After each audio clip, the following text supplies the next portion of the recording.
السلام علیکم ورحمۃ اللہ وبرکاتہ۔ قبر میں کیا کیا ہوگا؟ ہم سب اپنے فیوچر ہاؤس کے بارے میں امیجن کریں کہ ہم اس کو کس طرح تیار کر رہے ہیں۔ لڑکیوں کے لیے تو یہ بات سمجھنا مشکل نہیں، کیونکہ ہر لڑکی شادی کے خواب دیکھتی ہے اور پھر شادی کے بعد اگلا گھر اور نیا گھر بنانے کا سوچتی ہے، اور اس کی صفائی ستھرائی اور ڈیکوریشن اور اس کے لیے بہت ساری محنت۔ لیکن یاد رکھیے کہ صرف شادی کے بعد اگلا گھر نہیں ہوتا، اس سے اگلا گھر جو ہے، جو موت کے بعد ہم سب کو ملنے والا ہے، وہ بھی ایک گھر ہے۔ اس کی طرف بھی ہمیں توجہ کرنی چاہیے اور اس کے بھی خواب دیکھنے چاہیے کہ وہ کیسا ہوگا، کیونکہ دنیا کے گھر میں تو ہم زیادہ سے زیادہ کتنا جی سکتے ہیں، چند سال، لیکن قبر میں معلوم نہیں سینکڑوں سال رہنا ہے یا ہزاروں سال رہنا ہے، اللہ عالم۔ اگر وہ گھر عمدہ ہے تو راحت اور آرام ہے، اور اگر وہ گھر خراب ہے تو پھر کوئی فریادی فریاد سننے والا نہیں۔ دنیا میں کسی اسپتال میں اگر کوئی بیمار کراہتا ہے تو بہت سارے ڈاکٹر اور نرسز اس کے علاج کے لیے آگے بڑھتے ہیں، اس کو سکون بخشتے ہیں، لیکن قبر میں کون آئے گا؟ کوئی بھی نہیں، وہاں صرف ہمارا عمل ساتھ ہوگا۔ تو آئیے دیکھتے ہیں کہ قبر میں نعمتیں کون کون سی ہوگی۔ جنت کا بستر اور لباس کا ملنا، اور یہ نعمتیں کس کے لیے ہوگی؟ جو سوالوں کا صحیح جواب دے گا۔ سیدنا براء بن عازب رسول اللہ صلی اللہ علیہ وسلم سے روایت کرتے ہیں، تو آسمان سے ایک پکارنے والا پکارتا ہے، یعنی اللہ تعالیٰ، کہ میرے بندے نے سچ کہا، بس اس کے لیے جنت کا بستر بچھا دو، اس کے لیے جنت کی طرف ایک دروازہ کھول دو اور اسے جنت کے کپڑے پہنا دو۔ آپ صلی اللہ علیہ وسلم نے فرمایا، پھر اس کے پاس جنت کی راحت، رزق اور خوشبو آتی ہے۔ قبر میں کیا آتا ہے؟ جنت کی راحت، رزق اور خوشبو، اور فرمایا اس کے لیے اس کی قبر کو تا حد نگاہ کشادہ کر دیا جاتا ہے، جنت کا دروازہ کھولا جانا۔ سیدنا ابو ہریرہ نبی صلی اللہ علیہ وسلم سے روایت کرتے ہیں کہ سوال و جواب کے بعد پھر اس کے لیے جنت کے دروازوں میں سے ایک دروازہ کھول دیا جاتا ہے اور اسے کہا جاتا ہے، یہ تیرا اس جنت میں ٹھکانہ ہے، اور جو کچھ اللہ نے تیرے لیے اس میں تیار کیا ہے، یعنی جو کچھ اللہ نے تمہارے لیے تیار کیا ہے وہ تم دیکھو۔ تو اس کی خوشی اور سرور میں اضافہ ہو جاتا ہے۔ یہ خوش قسمت لوگ ہیں، اللہ تعالیٰ ہمیں بھی ان میں شامل کر لے کہ جو وہاں پر اپنے ٹیسٹ میں کامیاب ہو کر خوش ہوں گے، جیسے آج آپ سرٹیفکیٹ لے کر خوش ہوں گے انشاءاللہ کہ آپ کی کوششیں قابل قدر ٹھہری۔ تو اصل سرٹیفکیٹ وہ ہے جو قبر میں ملے گا، جو وہاں کامیاب ہو گیا وہ اصل کامیاب ہے۔ پھر اس کے لیے جہنم کے دروازوں میں سے ایک دروازہ کھولا جاتا ہے اور اسے کہا جاتا ہے، اگر تو نے اس کی نافرمانی کی ہوتی تو یہ تیرا ٹھکانہ ہوتا، اور جو کچھ اللہ نے اس میں تیرے لیے تیار کیا ہوا ہے، تو اس کی خوشی اور سرور میں اضافہ ہو جاتا ہے کہ شکر اللہ نے مجھے آگ سے بچا لیا۔ صبح و شام جنت کا ٹھکانہ دکھایا جاتا ہے، جیسے بیڈ روم کے اندر ٹیلی ویژن میں لوگ طرح طرح کے مناظر دیکھتے ہیں، نیچرل بیوٹی دیکھتے ہیں یا اور خوبصورت چیزیں دیکھتے ہیں، تو بیٹھے بیٹھے اپنے بیڈ روم میں ہی خوش ہو رہے ہوتے ہیں۔ تو اسی طرح قبر میں لیٹے ہوئے جب اہل جنت، یعنی جن کو انشاءاللہ کامیابی نصیب ہوگی، وہ جنت کا اپنا ٹھکانہ دیکھتے ہیں تو اس کو دیکھ کر خوش ہوتے رہتے ہیں۔ سیدنا ابن عمر سے روایت ہے کہ رسول اللہ صلی اللہ علیہ وسلم نے فرمایا، بے شک جب تم میں سے کوئی مر جاتا ہے تو صبح و شام اس کا ٹھکانہ اس پر پیش کیا جاتا ہے، اگر وہ جنت والوں میں سے ہے تو جنت والوں کا مقام، اور اگر دوزخ والوں میں سے ہے تو دوزخ والوں کا مقام اسے دکھایا جاتا ہے، اور اس سے کہا جاتا ہے، یہ ہے تیرا ٹھکانہ جب تک کہ اللہ قیامت کے دن تجھے اٹھا کر اس جگہ نہ پہنچا دے، یہاں جانے والا ہے، تو یہ ہے تیرا گھر، یہ ہے تیرا گھر۔ بار بار اس کے مناظر دکھائے جاتے ہیں۔ اپنا ٹھکانہ دیکھ کر اللہ کا شکر ادا کرنا۔ سیدنا ابو ہریرہ سے روایت ہے، انہوں نے کہا کہ رسول اللہ صلی اللہ علیہ وسلم نے فرمایا، ہر جنتی کو جہنم میں اس کا ٹھکانہ دکھایا جاتا ہے اور وہ کہتا ہے، اگر اللہ نے مجھے ہدایت نہ دی ہوتی تو میں یہاں ہوتا۔ اس ہدایت پر کتنا اللہ کا شکر ادا کرنا چاہیے، اور یہ بات اس کے لیے شکر کا باعث بن جاتی ہے۔ کیا آج دنیا میں آپ اللہ کی دی ہوئی ہدایت پہ شکر گزار ہوتے ہیں؟ اللہ تیرا شکر ہے تو نے قرآن کی نعمت دی، تیرا شکر ہے تو نے محمد صلی اللہ علیہ وسلم کی پہچان دی، تیرا شکر ہے تو نے ہمیں دین کی سمجھ دی۔ جو آج دین کو پا کر شکر گزار ہوتے ہیں، انشاءاللہ وہ اس پر عمل کرتے ہوئے قبر میں بھی شکر گزار ہوں گے اللہ کے فضل سے۔ قبر کا 70 ہاتھ کشادہ اور سرسبز کر دیا جانا۔ قتادہ کہتے ہیں کہ ہمیں یہ بات بتائی گئی کہ اس کے لیے اس کی قبر 70 ہاتھ کشادہ کر دی جاتی ہے، اور اس کو اس دن تک سبزے اور خوشحالی سے بھر دیا جاتا ہے جب وہ لوگ اٹھائے جائیں گے۔ یعنی قبر کے اندر بھی ایک سبزہ ہوتا ہے، اور قیامت تک اس کی قبر کے اندر یہی رہتا ہے۔ قبر میں 14ویں کے چاند کی روشنی ہونا. سیدنا ابو ہریرہ رسول اللہ صلی اللہ علیہ وسلم سے روایت کرتے ہیں کہ آپ نے فرمایا بے شک مومن شخص اپنے قبر میں سبز باغیچے میں ہوتا ہے. کہاں ہوتا ہے؟ سبز باغیچے میں ہوتا ہے. سبحان اللہ، جیسے باغ میں گارڈن میں ہوتا ہے. پھر اس کے لیے اس کی قبر کو 70 ہاتھ کشادہ کر دیا جاتا ہے. دنیا میں کس کا گھر اتنا بڑا ہے؟ اتنا گھر تو دنیا میں بھی بڑا نہیں ملتا جتنا مومن کو قبر کے اندر بڑا گھر ملے گا. اور اس کے لیے 14ویں کے چاند کی طرح روشنی کر دی جاتی ہے، جس میں اس کو سکون ملتا ہے، کیونکہ اگر سورج کی روشنی ہوتی تو تھک جاتا. گھر والوں کو خبر دینے کی تمنا کرنا. سیدنا جابر سے روایت ہے کہ انہوں نے کہا کہ رسول اللہ صلی اللہ علیہ وسلم نے فرمایا جب وہ مومن اپنی قبر کی کشادگی کو دیکھتا ہے تو کہتا ہے فرشتوں مجھے چھوڑ دو، میں گھر والوں کو خوشخبری دے دوں. لیکن اسے کہا جاتا ہے کہ اب یہاں آرام سے رہو، یعنی اب گھر والوں سے کوئی رشتہ تعلق نہیں قائم ہو سکتا. بالکل ایسے ہی نا کہ جیسے ہم کہیں پر بھی ہوتے ہیں اور ہمیں کوئی خوشی ملتی ہے تو ہم فوراً، اور آج کل تو سوشل میڈیا کی وجہ سے لوگ جو کھاتے ہیں اس کی بھی تصویر اتار کے پیچھے بھیج رہے ہوتے ہیں، اور جو پہنتے ہیں اس کی بھی. تو قبر میں جا کر بھی کیا چاہیں گے کہ پیچھے والوں کو بتائیں، لیکن وہاں کوئی واٹس ایپ نہیں ہوگا. نیک اعمال کا قبر کی تنہائی کو دور کرنا. سیدنا براء بن عازب نبی صلی اللہ علیہ وسلم سے روایت کرتے ہیں اور اس قبر میں کہ مومن کے پاس ایک خوبصورت چہرے، خوبصورت لباس اور انتہائی عمدہ خوشبو والا ایک شخص آتا ہے تو وہ کہتا ہے کہ اس چیز کی خوشخبری پاؤ جو تمہیں خوش کرے گی، یہ وہی تیرا دن ہے جس کا تم سے وعدہ کیا جاتا تھا. تو وہ اس سے پوچھتا ہے کہ تم کون ہو؟ تمہارا چہرہ خیر لایا ہے. تو وہ کہتا ہے میں تمہارا نیک عمل ہوں. سبحان اللہ. قبر میں کوئی ساتھ نہیں جائے گا لیکن نیک عمل ساتھ ہوگا. ہم سب اپنے قرآن پڑھنے کو دیکھیں، نمازوں کو دیکھیں، دعاؤں کو دیکھیں، لوگوں کے ساتھ خیر و بھلائی اور احسان کے کاموں کو دیکھیں کہ ہم کیا کیا کر رہے ہیں. اس پر وہ کہتا ہے اے میرے رب قیامت ابھی قائم کر دے. ابھی تو ڈر لگتا ہے نا کہ قیامت نہ آ جائے کہیں، تو وہ کہے گا ابھی قیامت قائم کر دے تاکہ میں اپنے اہل خانہ اور اپنے مال کی طرف واپس لوٹ جاؤں، تاکہ جا کے ان سے ملوں. یہ انسان کے اندر قدرتی ایک اٹریکشن ہوتی ہے اپنے گھر والوں سے ملنے کی. انسان دنیا میں کہیں بھی سیر و تفریح کر کے آئے لیکن جو مزہ اور لطف اس کو اپنوں کے اندر آتا ہے وہ کہیں نہیں آتا. تو وہاں بھی وہ کیا چاہے گا کہ میں اپنی اس خوشی کو اپنے گھر والوں کے ساتھ شیئر کروں. اور ایک روایت میں ہے اس کے پاس متشکل ہو کر، یہ شکل بنا کر ایک ایسا آدمی آتا ہے جس کا چہرہ انتہائی خوبصورت، کپڑے انتہائی خوبصورت، خوشبو بہت اچھی ہوتی ہے. آپ دیکھیں کہ کسی بھی ایسے شخص کی کمپنی میں آپ کا دل کتنا خوش ہو جاتا ہے. وہ کہتا ہے تو خوشخبری پا اس چیز کی جو تجھے خوش کرے. خوشخبری پا لے اللہ کی رضامندی اور باغات کی جن میں ہمیشہ کی نعمتیں ہیں. یہ تیرا وہ دن ہے جس کا تجھ سے وعدہ کیا جاتا تھا. تو وہ فوت شدہ شخص اس سے کہتا ہے تجھے بھی اللہ خیر کی بشارت دے. تو کون ہے؟ تیرا چہرہ خیر لایا ہے. تو وہ کہتا ہے کہ میں تیرا نیک عمل ہوں. اللہ کی قسم جو کچھ میں جانتا ہوں وہ یہ ہے کہ تو اللہ کی اطاعت میں بڑی جلدی کرتا تھا، یعنی نیکی کے کاموں میں آگے آگے ہوتا تھا، اور اللہ کی نافرمانی میں بہت ہی سست تھا، یعنی پیچھے ہوتا تھا، جھجکتا تھا، ڈرتا تھا. اللہ تجھے بہترین بدلہ دے. تو ہم اپنی قبر میں کیا چاہتے ہیں اس کے مطابق اپنے دنیا کے عمل درست کر لیں. صدقہ کا قبر کی آگ بجھانا. سیدنا عقبہ بن عامر سے روایت ہے انہوں نے کہا کہ رسول اللہ صلی اللہ علیہ وسلم نے فرمایا بے شک صدقہ کرنے والوں کی قبروں سے حرارت بجھاتا ہے. قبروں کی آگ اور گرمی صدقے سے بجھتی ہے. اور مومن روز قیامت اپنے صدقے کے سائے میں ہوگا.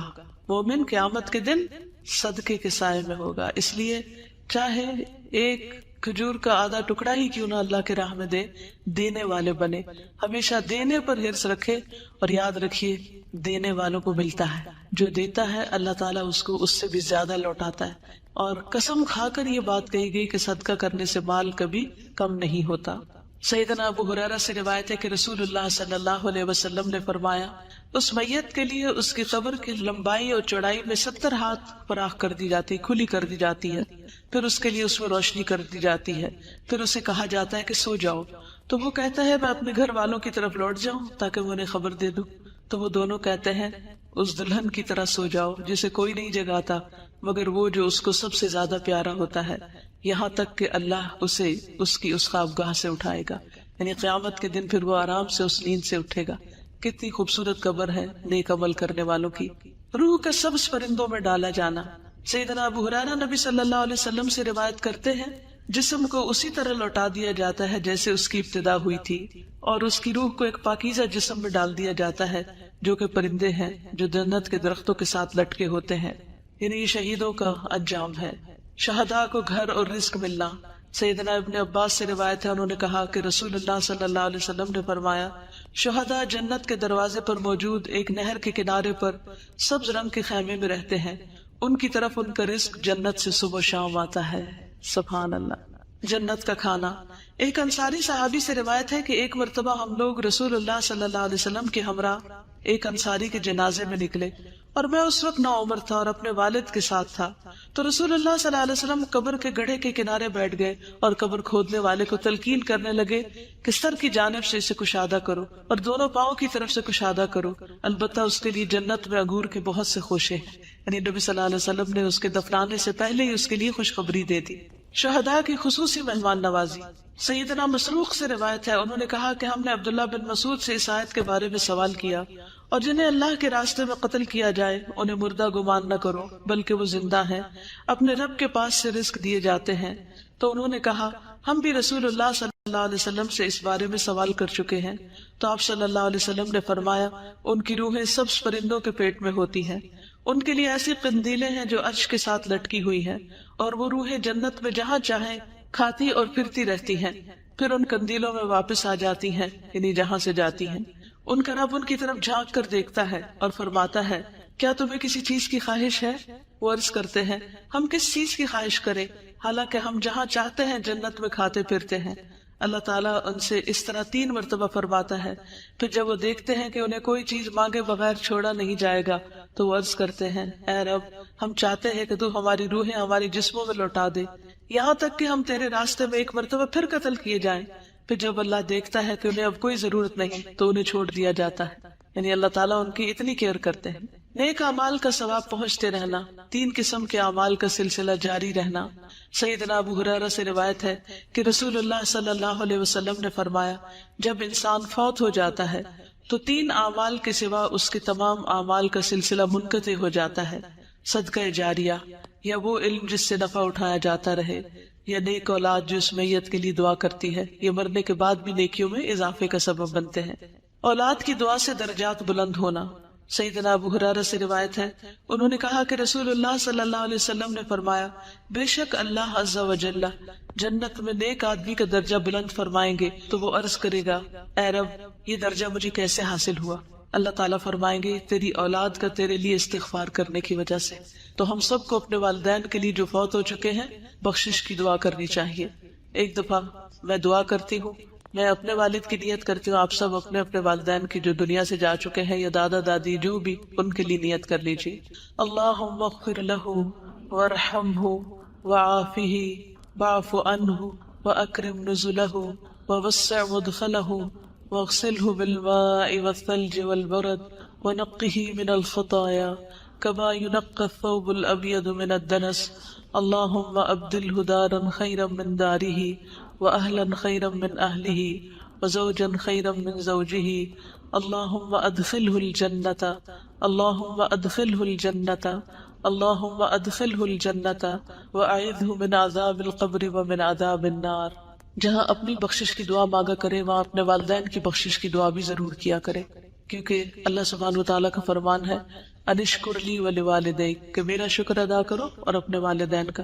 تو والدین کا شکریہ صرف اس طرح ادا نہیں ہو سکتا کہ ہم انہیں کہیں آپ کا بہت شکریہ، آپ نے میں پیدا کیا یا میں پالا۔ شکر عمل سے ہوتا ہے، اور وہ عمل کیا ہے کہ ان کے لیے دعا کی جائے، ان کی طرف سے صدقہ خیرات کیا جائے۔ کوئی سوال؟ کیوں نہیں ٹھیک؟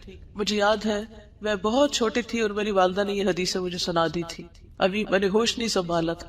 ان کو تھوڑا سا پہلے آپ راہ ہموار کریں کہ دیکھیں ہم اس دنیا میں اللہ کی عبادت کے لیے آئیں، جہاں ایک طرف قبر میں نعمتیں ہیں وہاں دوسری طرف قبر میں عذاب بھی ہے۔ سیدہ عائشہ رضی اللہ تعالیٰ عنہ سے روایت ہے کہ ایک یہودی عورت ان کے پاس آئی، اس نے عذاب قبر کا ذکر کیا، تو عائشہ رضی اللہ تعالیٰ عنہ سے کہا کہ اللہ آپ کو عذاب قبر سے پناہ میں رکھے۔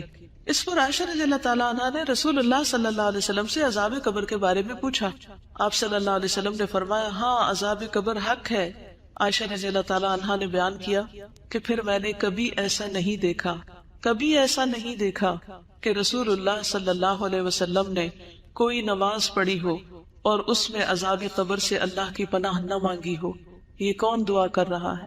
نبی صلی اللہ علیہ وسلم. یہ دعا کہاں پڑھی جاتی ہے کچھ پتہ ہے آپ کو؟ تشہد کے بعد اللہم انی اعوذ بک من عذاب القبر واعوذ بک من عذاب جہنم واعوذ بک من فتنۃ المسیح الدجال واعوذ بک من فتنۃ المحیا والممات. جہاں ہم رب جلنی پڑھتے ہیں نا، تو چاہے تو اس کی جگہ آپ پڑھ لیں، چاہے تو اس کے ساتھ پڑھ لیں، دونوں صورتیں کر سکتے ہیں. ٹھیک ہے؟ تو نبی صلی اللہ علیہ وسلم اس دعا کو ہمیشہ پڑھتے تھے. ہمیں بھی پڑھنی چاہیے اور قبر کے عذاب سے پناہ مانگنی چاہیے. نبی صلی اللہ علیہ وسلم اگر عذاب قبر سنوا دیتے تو لوگ دفن کرنا چھوڑ دیتے. سیدنا انس سے روایت ہے کہ نبی صلی اللہ علیہ وسلم نے فرمایا اگر مجھے یہ ڈر نہ ہوتا کہ تم لوگ اپنے مردوں کو دفن کرنا چھوڑ دو گے تو میں اللہ سے دعا کرتا کہ وہ تمہیں قبر کا عذاب سنا دے. جانوروں کو عذاب کی آوازیں آنا. سیدنا ابن مسعود سے روایت ہے کہ آپ صلی اللہ علیہ وسلم نے فرمایا بے شک مردوں کو ان کی قبروں میں عذاب دیا جاتا ہے یہاں تک کہ یقیناً جانور ان کی آوازیں سنتے ہیں. سیدنا زید بن ثابت سے روایت ہے کہ انہوں نے کہا کہ نبی صلی اللہ علیہ وسلم اپنے گدھے پر سوار ہو کر بنو نجار کے باغ میں جا رہے تھے اور ہم بھی آپ کے ساتھ تھے کہ اچانک وہ گدھا بھدک گیا. قریب تھا کہ وہ آپ کو نیچے گرا دے، یعنی ایک دم سرکش ہو گیا. دیکھا تو وہاں 6 یا 5 یا 4 قبریں تھیں. آپ صلی اللہ علیہ وسلم نے فرمایا کیا کوئی ان قبر والوں کو جانتا ہے؟ تو ایک آدمی نے عرض کیا کہ میں جانتا ہوں. آپ نے فرمایا یہ لوگ کب مرے تھے؟ اس آدمی نے عرض کیا یہ لوگ شرک کی حالت میں مرے. تو آپ صلی اللہ علیہ وسلم نے فرمایا بے شک ان لوگوں کو ان کی قبروں میں عذاب ہو رہا ہے. اگر مجھے یہ خیال نہ ہوتا کہ تم لوگ اپنے مردوں کو دفن کرنا چھوڑ دو گے تو میں اللہ سے دعا کرتا کہ وہ تمہیں بھی قبر کا عذاب سنا دے جسے میں سن رہا ہوں. پھر آپ صلی اللہ علیہ وسلم نے اپنے چہرے کا رخ ہماری طرف کیا اور فرمایا تم لوگ آگ کے عذاب سے اللہ کی پناہ مانگو. انہوں نے یعنی صحابہ نے عرض کیا ہم آگ کے عذاب سے اللہ کی پناہ مانگتے ہیں. پھر آپ صلی اللہ علیہ وسلم نے فرمایا تم قبر کے عذاب سے اللہ کی پناہ مانگو. انہوں نے صحابہ نے عرض کیا ہم قبر کے عذاب سے اللہ کی پناہ مانگتے ہیں. پھر آپ نے فرمایا تم ہر قسم کے ظاہری اور باطنی فتنوں سے اللہ کی پناہ مانگو. انہوں نے عرض کیا ہم ہر قسم کے ظاہری اور باطنی فتنوں سے اللہ کی پناہ مانگتے ہیں. آپ نے فرمایا تم دجال کے فتنے سے اللہ کی پناہ مانگو. انہوں نے صحابہ نے عرض کیا ہم دجال کے فتنے سے اللہ کی پناہ مانگتے ہیں. یہاں سے یہ بھی پتہ چلتا ہے کہ نبی صلی اللہ علیہ وسلم کی جو تعلیم تھی وہ سچویشنل بھی ہوتی تھی. جس وقت جو سچویشن پیش آتی اس کے مطابق لوگوں کو تعلیم دیتے. کیا آپ شادی کے مجلس میں یہ کتاب لے جائیں گی؟ کیا خیال ہے؟ شادی والے دن شادی والے گھر میں یہ کتاب سنائیں گی؟ نہیں. نبی صلی اللہ علیہ وسلم نے صحابہ کو قبر وغیرہ کے بارے میں کس وقت بتایا؟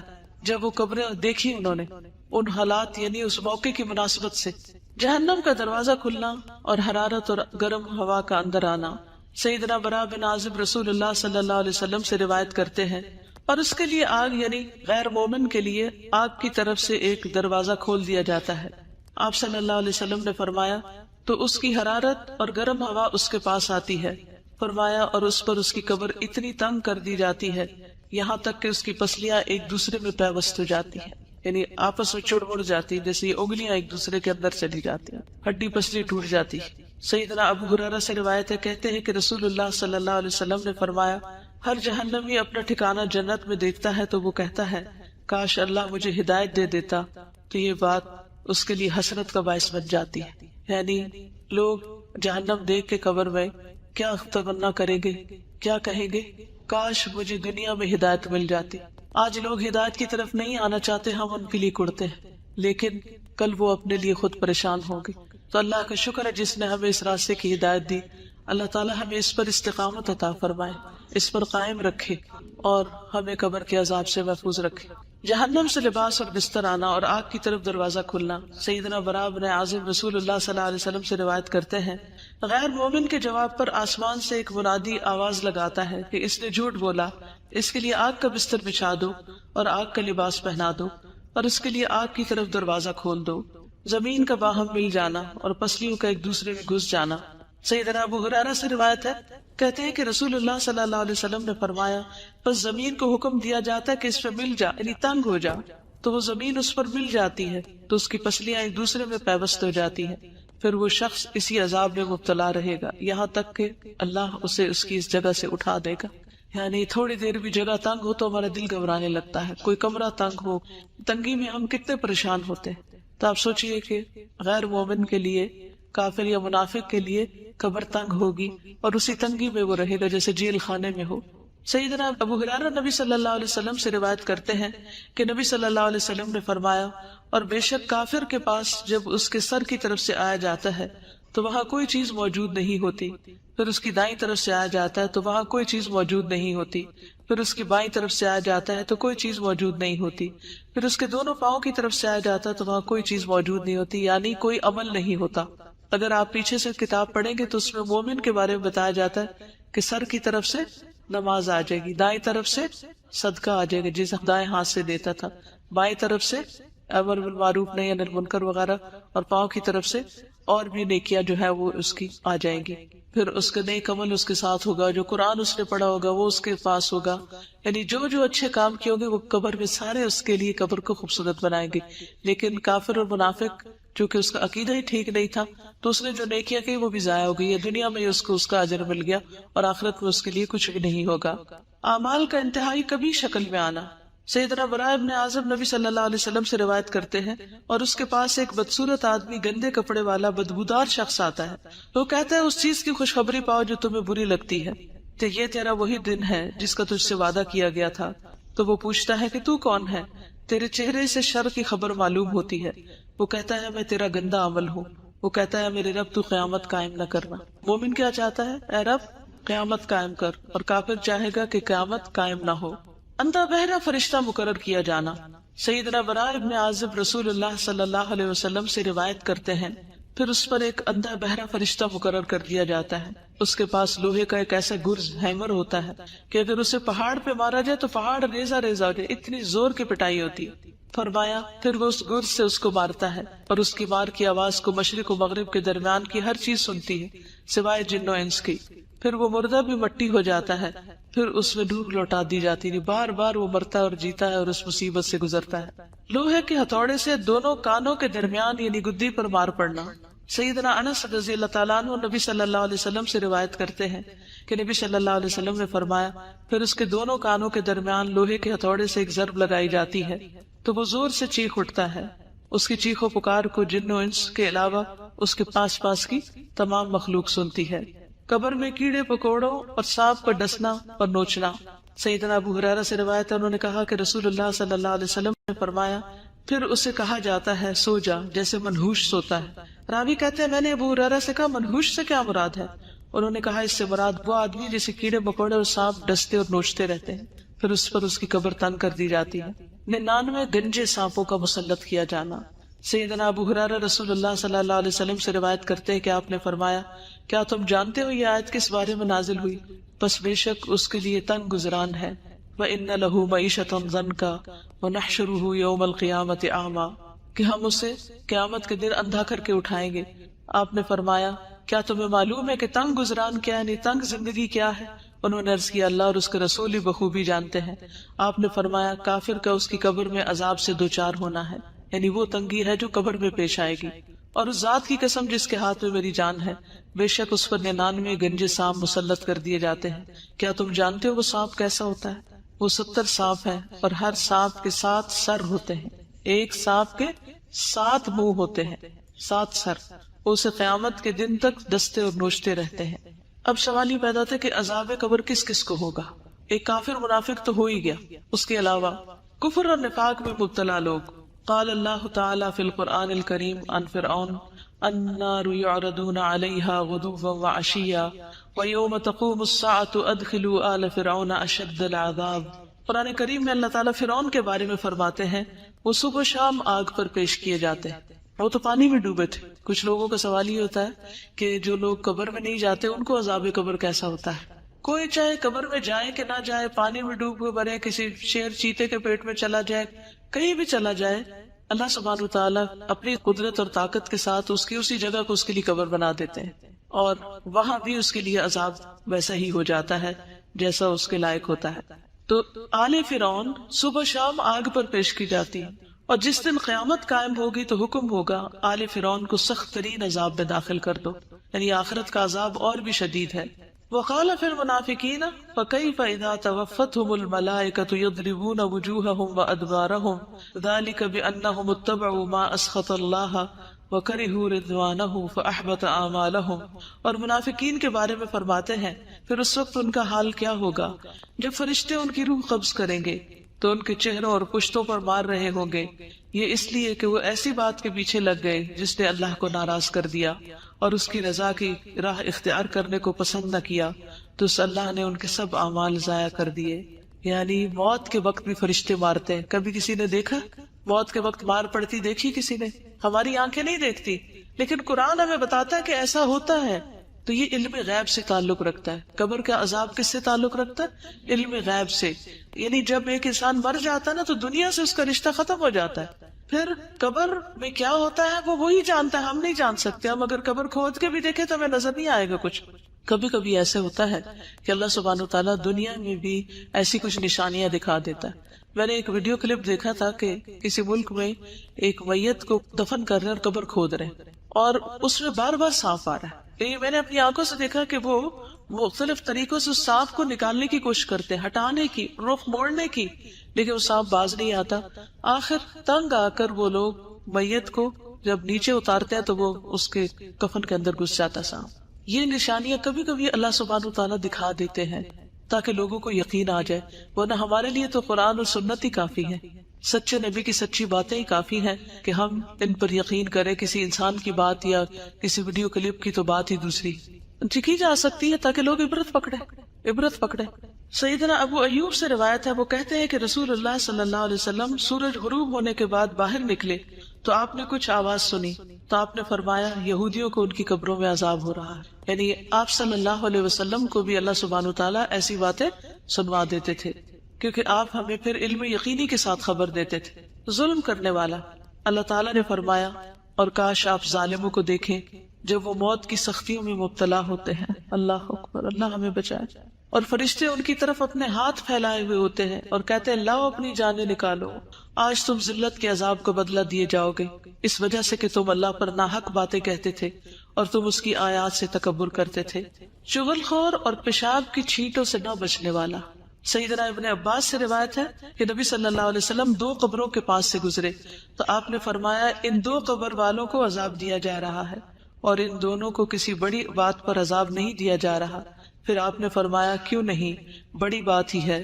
ان میں سے ایک شخص تو چغل خوری میں دوڑ دھوپ کیا کرتا تھا، یعنی ادھر کی بات ادھر لگا، ادھر کی شکایت ادھر، ادھر کی ادھر، لوگوں کی بری باتیں اور غیبتیں آگے سے آگے پہنچاتا تھا، یعنی ہر وقت اس کی گفتگو میں دوسروں کی برائیاں شامل تھی۔ دوڑ دھوپ کرتا یعنی اس کی ایفرٹ اور ساری بھاگ دوڑ یہی تھی، اس کا انٹرسٹ ہی یہی تھا۔ اور دوسرا اپنے پیشاب سے بچنے کے لیے احتیاط نہیں کرتا تھا، یعنی کچھ لوگ تو کموڈ پہ بیٹھتے ہیں اور کچھ لوگ کموڈ پہ نہیں بیٹھتے، نیچے بیٹھتے ہیں اور وہ جو پیشاب کرتے ہیں تو پاؤں پہ بھی چھینٹیں پڑ رہی تھی، کپڑوں میں بھی پڑ رہی تھی، پھر انہیں کپڑوں میں نماز بھی پڑھ لیتے ہیں۔ تو طہارت کا اہتمام کرنا بے حد ضروری ہے۔ اللہ سبحانہ وتعالیٰ ہمیں صحیح طہارت اختیار کرنے کی توفیق دے، نہ ہم حد سے بڑھیں اور نہ اس کو چھوڑیں۔ سیدنا ابن عباس سے مروی ہے کہ رسول اللہ صلی اللہ علیہ وسلم نے فرمایا قبر کا عموماً عذاب پیشاب کی وجہ سے ہوتا ہے، پس تم پیشاب کے چھینٹوں سے بچا کرو۔ مظلوم کی مدد نہ کرنے والا اور بغیر وضو کے نماز پڑھنے والا سیدنا ابن مسعود سے روایت ہے کہ آپ صلی اللہ علیہ وسلم نے فرمایا اللہ کے بندوں میں سے ایک بندے کے بارے میں حکم دیا گیا کہ اسے قبر میں 100 کوڑے لگائے جائیں۔ وہ تخفیف کا سوال کرتا رہا اور دعا کرتا رہا یہاں تک کہ 1 کوڑا باقی رہ گیا، باقی معاف کر دیے گئے۔ جب اسے یہ 1 کوڑا لگایا گیا تو اس پر اس کی قبر آگ سے بھر گئی۔ پھر جب اسے سزا کا اثر زائل ہوا تو اس نے فرشتوں سے کہا تم نے کس بنا پہ مجھے کوڑا لگایا؟ انہوں نے کہا تم نے ایک نماز بغیر وضو کے پڑھی تھی اور تم ایک مظلوم کے پاس سے گزرے تھے، تم نے اس کی مدد نہیں کی تھی، یعنی تمہارے سامنے کسی کی پٹائی ہو رہی تھی اور تم نے روکا نہیں اس کو۔ تو ہمیں اپنی ساری زندگیوں کا جائزہ لینا ہے اور جہاں جہاں ہمارے اعمال قرآن و سنت سے ٹکراتے ہیں وہاں ان سے بچنا ہے اور اللہ سے ہر وقت توبہ کرتے رہنا ہے۔ خیانت کرنے والا سیدنا ابو ہریرہ سے روایت ہے کہ جب ہم نے خیبر فتح کیا تو ہمیں مال غنیمت میں سونا اور چاندی نہیں ملے بلکہ گائے، اونٹ، سامان اور باغات ملے تھے۔ پھر ہم رسول اللہ صلی اللہ علیہ وسلم کے ساتھ وادی قرا کی طرف لوٹے اور آپ کے ہمراہ آپ کا غلام تھا جس کو مدغم کہا جاتا تھا، جو بنو ذباب کے ایک آدمی نے آپ کو ہدیے میں دیا تھا۔ اس دوران کہ وہ رسول اللہ صلی اللہ علیہ وسلم کا کجاوا اتار رہا تھا کہ اچانک نامعلوم سمت سے ایک تیر آ کر اس غلام کو لگ گیا۔ لوگوں نے کہا اس کے لیے شہادت مبارک ہو، تو رسول اللہ صلی اللہ علیہ وسلم نے فرمایا ہرگز نہیں، اس ذات کی قسم جس کے ہاتھ میں میری جان ہے، جو چادر اس نے خیبر کے دن تقسیم ہونے سے پہلے مال غنیمت میں سے چرائی جو چادر اس نے مال غنیمت میں سے چرائی تھی وہ اس پر آگ کا شعلہ بن کر بھڑک رہی ہے. یہ شخص کون تھا؟ مومن تھا نا. کون تھا؟ نبی صلی اللہ علیہ وسلم کی خدمت کرتا تھا. اتنا بڑا اعزاز اس کو حاصل تھا، لیکن اس کے ساتھ اس نے ناسمجھی کی وجہ سے کیا کیا؟ چادر چوری کر لی بیت المال میں سے. اللہ کا مال، لوگوں کی ڈونیشن جو ہوتی ہے، یعنی جیسے آپ میں سے کئی انچارجز ہوگی، کئی برانچ انچارجز ہوگی، کئی ڈونیشن جمع کرتے ہوں گے، وہ آپ کے لیے کالے سانپ کی طرح ہے کہ اس کو آپ اپنی ذات پہ نہیں لگا سکتے کہ آپ اللہ کے دین کی خدمت کے لیے پیسہ اکٹھا کریں اور پھر ذاتی فائدے اٹھانا شروع کر دیں. یہ اپنی آخرت عاقبت خراب کرنے کے برابر ہے. ایک سوئی دھاگا بھی اس میں سے نہیں لینا چاہیے. لوگ جس مقصد کے لیے جو مال دے اس کو وہی خرچ کر دینا چاہیے اور اس کی حفاظت بھی کرنی چاہیے. اسے ضائع ہونے کے لیے اور چوری ہونے کے لیے نہیں چھوڑ دینا چاہیے. یہ بات سن کر ایک آدمی 1 یا 2 تسمے لے کر آیا تو کہنے لگا یہ چیز میں نے اٹھائی تھی. تو رسول اللہ صلی اللہ علیہ وسلم نے فرمایا یہ بھی آگ کا ایک تسمہ یا 2 تسمے بنتے، اگر تم اس کو نہ جمع کراتے تو یہ تمہارے لیے آگ بن جاتے. جھوٹ بولنے والا. استغفر اللہ استغفر اللہ. سیدنا سمرہ بن جندب سے روایت ہے، کہتے ہیں کہ نبی صلی اللہ علیہ وسلم نے فرمایا آج رات میں نے 2 آدمیوں کو دیکھا جو میرے پاس آئے. ان دونوں نے کہا کہ جسے آپ نے دیکھا ہے اس کی باچھ کو چیرا جا رہا تھا. وہ بڑا ہی جھوٹا تھا. جو ایک جھوٹی بات کرتا اور اس سے وہ جھوٹ نقل کیا جاتا یہاں تک کہ دنیا کے کونوں میں پہنچ جاتا. قیامت کے دن تک اس کو یہی سزا ملتی رہے گی. اور بعض اوقات ہمارے اخبار، ریڈیو، ٹیلی ویژن جھوٹی خبریں آگے نشر کرتے ہیں. اسی طرح بعض اوقات واٹس ایپ پر ہم جھوٹی خبریں آگے پہنچاتے ہیں بغیر جانے کوئی بھی چیز آگے نہ پہنچائے. آج کل لوگوں کی بہت عادت ہے، کوئی کسی کا بیان سنا، یہ نہ دیکھا کہ اس میں کون سی چیز قرآن سے ثابت ہے یا حدیث سے ثابت ہے. جھوٹی روایات، جھوٹے قصے صرف ایک انٹرٹینمنٹ کے طور پر آگے سے آگے بیان کرتے. بعض اوقات جھوٹے لطیفے اور ایسی چیز کو حدیث بنا کر پیش کرنا جو حدیث ہے ہی نہیں یا ضعیف حدیثیں ہیں. تو ان چیزوں کو بھی آگے فارورڈ کرنے سے پرہیز کریں. کوئی ضروری نہیں ہوتا کہ ہم ہر چیز ہی دوسروں تک پہنچائیں. جو چیز صاف ستھری، صحیح اور درست ہو اسی کو آگے پہنچائیں تاکہ ہمارے لیے صدقہ جاریہ بنے، نہ کہ عذاب جاریہ. سیدنا عمر نبی صلی اللہ علیہ وسلم سے روایت کرتے ہیں کہ آپ نے فرمایا میت کو اس کی قبر میں اس پر کیے جانے والے نوحے کی وجہ سے عذاب دیا جاتا ہے. ہم نے ایک وصیت نامہ چھاپ کے رکھا ہوا کاغذ یہاں پر ہوگا، آپ سب اپنے گھر والوں کے لیے وہ پیپر لکھ کے رکھ سکتے ہیں اپنے دستخط کے ساتھ کہ جب ہم بہت ہوں تو ہمارے پر بین نہ کیا جائے. سیدنا ابو موسیٰ اشعری سے روایت ہے، رسول اللہ صلی اللہ علیہ وسلم نے فرمایا جب کوئی مرنے والا مرتا ہے تو اس پر رونے والا کھڑا ہو اور وہ کہے کہ اے میرے پہاڑ، اے میرے سردار، یا اسی قسم کے کوئی اور الفاظ، تو میت پر 2 فرشتے مقرر کیے جاتے ہیں جو اس کے سینے پہ گھونسا مارتے اور پوچھتے ہیں کیا تو ایسا ہی تھا. تو اس لیے اپنی بے جا تعریفیں بھی پسند نہیں کرنی چاہیے اور لوگوں کو منع کیا جائے کہ ہماری بلا ضرورت تعریف نہ کرے، کیونکہ بعض اوقات مبالغہ آ رہی ہوتی تعریف میں. تو جو جھوٹی تعریفیں ہیں وہ بھی میت کے لیے مصیبت کا باعث بنتی. سیدنا انس سے روایت ہے، انہوں نے کہا کہ ایک شخص پہلے عیسائی تھا پھر مسلمان ہو گیا. اس نے سورۃ البقرہ اور آل عمران پڑھی تو نبی صلی اللہ علیہ وسلم کا کاتب بن گیا. لیکن پھر وہ شخص مرتد ہو کر عیسائی ہو گیا تو وہ کہنے لگا کہ محمد صلی اللہ علیہ وسلم کے لیے جو کچھ میں نے لکھ دیا ہے اس کے سوا محمد کو اور کچھ بھی معلوم نہیں. پھر اللہ تعالیٰ نے اسے موت دی، لوگوں نے اسے دفن کر دیا. جب صبح ہوئی تو انہوں نے دیکھا کہ زمین نے اسے باہر پھینک دیا تھا. لوگوں نے کہا یہ محمد صلی اللہ علیہ وسلم اور اس کے ساتھیوں کا کام ہے. چونکہ یہ ان سے فرار ہو گیا تھا اس لیے انہوں نے ہمارے ساتھی کی قبر اکھاڑ دی اور اسے باہر نکال پھینکا ہے. چنانچہ انہوں نے دوسری قبر کھودی جو بہت زیادہ گہری تھی، لیکن جب صبح ہوئی تو پھر زمین نے اسے باہر پھینک دیا. اس مرتبہ بھی انہوں نے یہی کہا کہ یہ محمد صلی اللہ علیہ وسلم اور ان کے ساتھیوں کا کام ہے. چونکہ یہ ان سے فرار ہو گیا تھا اس لیے انہوں نے ہمارے ساتھی کی قبر اکھاڑ دی اور اس کو باہر ڈال دیا. پھر انہوں نے قبر کھودی اور جتنی گہری ان کے بس میں تھی اسے کر کے اس کے اندر ڈال دیا، لیکن صبح ہوئی تو پھر زمین نے اسے باہر پھینک دیا. اب انہیں یقین آیا کہ یہ کسی انسان کا کام نہیں، چنانچہ انہوں نے اسے یوں ہی زمین پر رہنے دیا.